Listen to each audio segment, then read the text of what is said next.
The star of the show tonight is one of my really good friends in the United States Senate, a man who loves our country with an amazing story. He only has a couple of problems, and if you can hear me back there, Marco, I'm not sure why you could not get into the University of South Carolina. And he had to go to the University of Florida. It's okay, Hank, it's okay. A brother from another mother, it's okay, Hank. And he went to the University of Florida, and he wanted to come to the University of South Carolina for law school. He couldn't get in, so he had to go to the University of Miami. But he is perhaps the most eloquent speaker on hope in our party. Please help me welcome my good friend and our presidential candidate, Marco Rubio.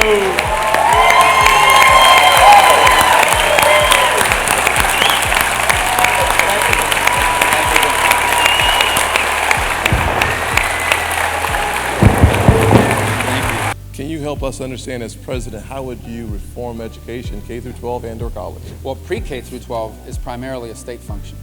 And in fact, entirely a state function. I don't think the federal government has much of a role to play other than perhaps to make it easier for parents to be able to afford to send their kids to the school of their choice.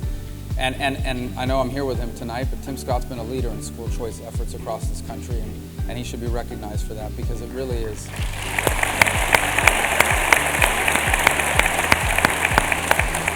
But K through 12 education belongs to states and local communities. Trust me, you don't want the federal government running schools. We don't need a federal school board. I favor and I support curriculum reform at the state level. We don't need Common Core or any such effort like that across. Now, higher education has a federal role for the following reason. It is the single biggest payer of higher education in the country. We have an outdated higher education model. It was designed in the 1950s. It doesn't work anymore. Number one, we know that some of the fastest growing, best paying jobs of the 21st century require more than traditional high school, but less than 4 years of college. We stopped teaching people to do this work. So we don't train people to be airplane mechanics or BMW technicians or work at the body shop.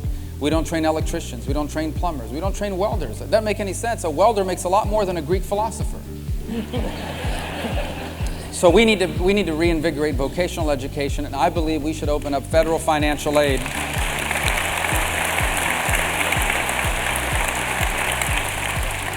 I believe we should open up federal financial aid, so if a 17-year-old has decided they want to fix airplanes for a living, don't wait till they're 18 and graduate high school before starting to teach them. Teach them now. So when they graduate with a high school diploma and an industry certification, and they're ready to work right away.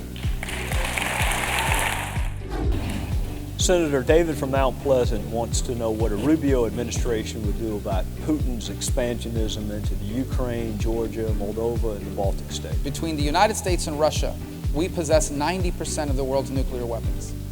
So this is a very serious problem. We're not looking for a confrontation, but we cannot allow Vladimir Putin to destroy NATO, because if we do, all of Europe becomes destabilized, and we have entered into a second Cold War. And the most devastating economic sanction we can impose on Vladimir Putin is to allow American oil companies to export abroad so that we can send a message to his customers. You don't have to buy from him anymore. Senator Fran from Johns Island has a wonderful question about the debt, $18 trillion.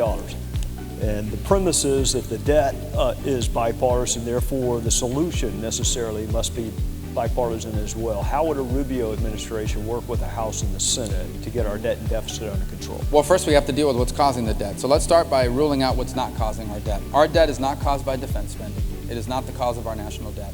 Our debt is not caused by foreign aid. We need more accountability in foreign aid, but it's less than 1% of our budget.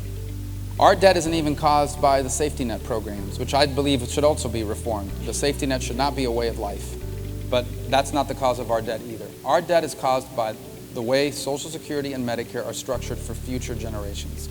Now, I'm from Florida. You may not know this, there are a lot of people in Florida on Medicare and Social Security.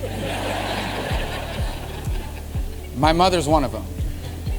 So let me just say flat out, I am against anything that's bad for my mother. But here's the truth. If we act now, we can save Social Security and Medicare, balance our budget, and not change anything for her. In fact, not change anything for people that are 55 years of age or older, or people getting ready to retire. But this is what it will mean. It will mean Social Security and Medicare is going to look different for me. And it's going to look different for future generations behind me. By the way, it's going to look different either way. It's either not going to exist or we reform it. And what do I mean by reform? Here's what I'm talking about. I'm going to have to retire 10 months later than my parents did. If I've been financially successful, my Social Security benefits may not grow as fast as my mother's is growing. And my Medicare could very well be the option of taking my Medicare money and using it to buy a private plan that I like better. These are not unreasonable changes to ask of my generation after everything our parents and grandparents did for me. And if we do that, we can save Social Security and Medicare, balance our budget, and leave it exactly the way it is for current beneficiaries. How would you defeat ISIS? Well, I'll try to be quick on this. This is a big one. Let me give you another question. No, I can do that one in a okay. minute. Let's All try. right. I got to practice in a minute. That's what the debate is anyway. Look, first of all, ISIS is growing today because they've convinced young people around the world that they're invincible. We have to prove that they're not. I believe in the short term we need high-profile special operations attacks on them that capture their leaders, video the whole thing, and post it on Facebook and Twitter and Instagram. Let the world see it.